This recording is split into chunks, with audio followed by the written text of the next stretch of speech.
Good morning, everybody. Lee Brower here, and welcome to this week's edition of Meaningful Monday.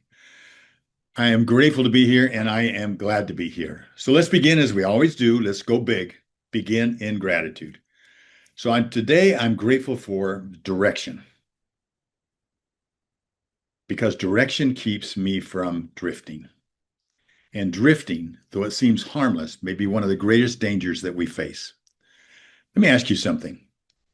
Have you ever ended a day or even an hour and wondered, what did I actually do today? Or why did it feel so unfulfilling? That feeling is more than just being busy.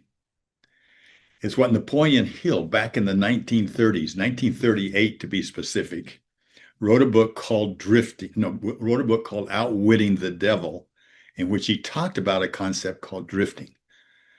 A great book. He didn't release it. It wasn't released until January 1st of 2011 because those closest to him, his wife and everybody, didn't want him to release it because he was afraid it would offend the political leaders, the educational leaders, the religious leaders, the community leaders that were aware at the time. But what a profound book. But he's the human that gets the opportunity to interview the devil.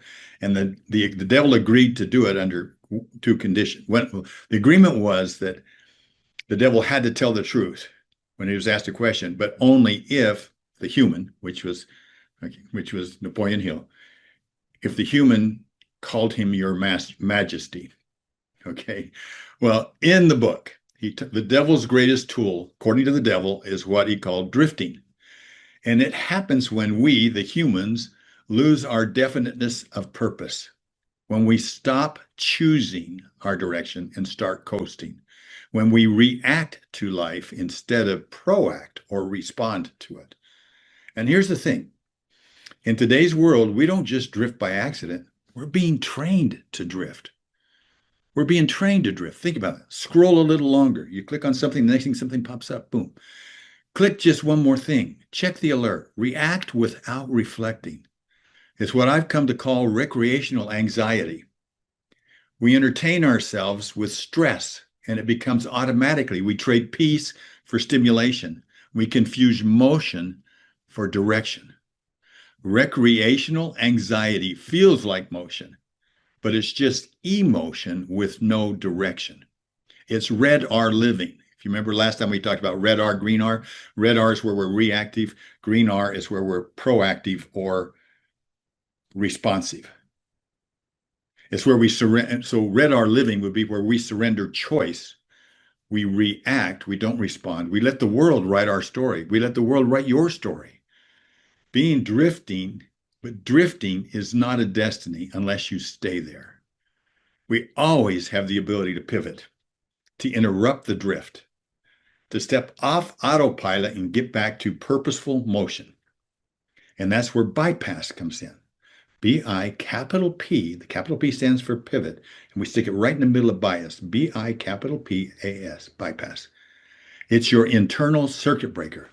It's usually a question, or coming into gratitude, we talked about this last time, but a question that reconnects you to clarity, knowing where you're going, calm, you're under control, courage, and control. So here's the biPas I invite you to carry this week.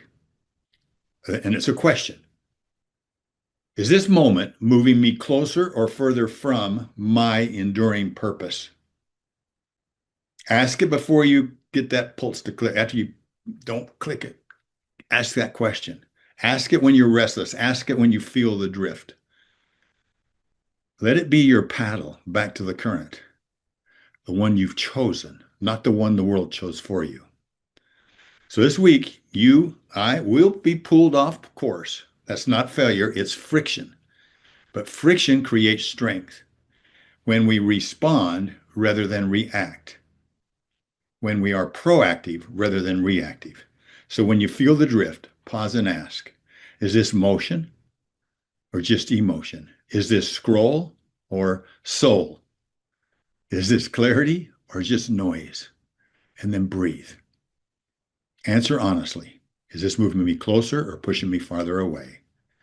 And then choose on purpose. Let's just not go big this week. Let's go bigger. capital B.I.G with apostrophe R, which stands for respond rather than react. Let's create ripples that lead to legacies. If you feel like this is a message that could be good for somebody else, then share it. And I'll see you next week. Have a meaningful week, and we'll talk next week. Bye-bye.